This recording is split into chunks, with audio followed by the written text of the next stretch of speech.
Hello दोस्तों, मैं हूँ आपका दोस्त विक्की और मैं हाजिर हूँ आपके लिए एक कथा लेकर। सत्यनारायण की व्रत कथा, द्वितीय अध्याय। ऋषि मुनियों को नारद और भगवान विष्णु की कहानी सुनाने के बाद श्री सूत जी ने कहा, हे मुनिगण, जिस व्यक्ति ने सबसे पहले इस व्रत को किया था, मैं उसके बारे में भी आप लोगों को बताता हूँ। ध्यान से सुने। एक समय की बात है, सुंदर काशीपुरी नामक नगरी में एक बेहद गरीब ब्राह्मण रहता था। भूखे प्यासे वह ब्राह्मण भोजन की इच्छा लिए धरती पर भ्रमण कर रहा था। ये देख एक दिन सत्यनारायण भगवान खुद बूढ़े ब्राह्मण के रूप में धरती पर आए और उन्होंने उस गरीब ब्राह्मण के पास जाकर पूछा, आप रोजाना इतना उदास मन लेकर इस धरती पर क्यों घूमते रहते हैं? ब्राह्मण ने जवाब में कहा, मैं एक गरीब ब्राह्मण हूँ और भिक्षा की तलाश में धरती पर भ्रमण करने को मजबूर हूँ। अगर आपके पास ऐसा कोई उपाय है जिसका पालन कर मैं अपनी गरीबी दूर कर सकूं, तो मुझे बताएं। इस पर बूढ़े ब्राह्मण ने कहा, तुम भगवान सत्यनारायण की आराधना करो। वह सभी के मन की मुराद को पूरी करते हैं। उनकी पूजा करने वाला हर शख्स दुख और कष्ट से दूर हो जाता है। इतना कहकर बूढ़े ब्राह्मण का रूप लिए सत्यनारायण भगवान अदृश्य हो गए। उनकी बातें सुनकर निर्धन ब्राह्मण इस व्रत को करने का उपाय सोचने लगा। रात भर गरीब ब्राह्मण ने इसी के बारे में सोचा और पूरी रात जागने के बाद सत्यनारायण भगवान की पूजा करने के लिए भिक्षा मांगने निकल पड़ा। अन्य दिनों के मुकाबले उस दिन उस ब्राह्मण को काफी ज्यादा भिक्षा मिली। उस भिक्षा से और अपने प्रियजनों के सहयोग से किसी तरह ब्राह्मण ने सत्यनारायण भगवान की पूजा की। पूजा के बाद उस गरीब ब्राह्मण के सभी दुख दूर हो गए। धीरे धीरे वह कई संपत्तियों का मालिक हो गया। ब्राह्मण हर महीने नियमित रूप से इस पूजा को करने लगा।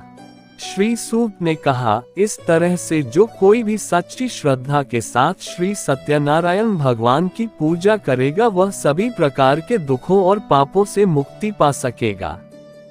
इस पर ऋषिगण बोले, हे सर्वज्ञाता सूत जी, उस ब्राह्मण की बातों को सुनकर और किस किस ने श्री सत्यनारायण भगवान की पूजा की, आप इस बारे में भी हमें बताएं।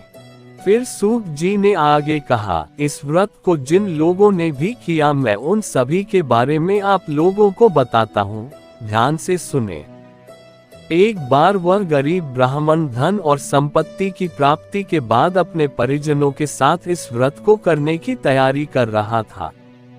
तभी एक बूढ़ा व्यक्ति लकड़ी बेचते हुए वहां आया।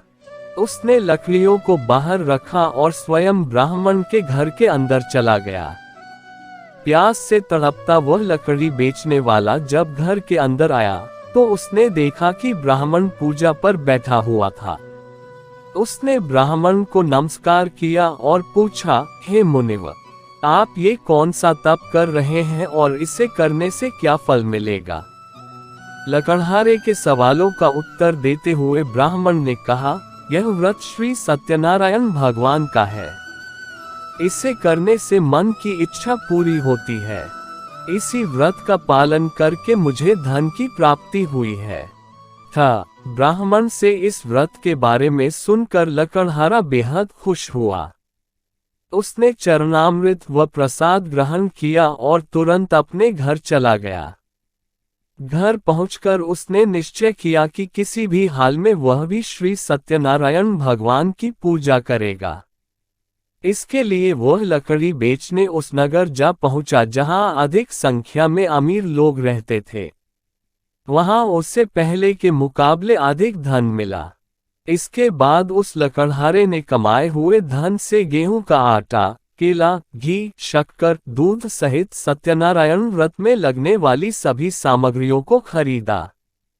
फिर उसने अपने परिजनों को भी आमंत्रित किया और पूरी विधि के साथ श्री सत्यनारायण भगवान का व्रत किया। इस पूजा को करने के बाद उस लकड़हारे को भी धन और संपत्ति की प्राप्ति हुई और आखिर में उसे बैकुंठ धाम की प्राप्ति हुई।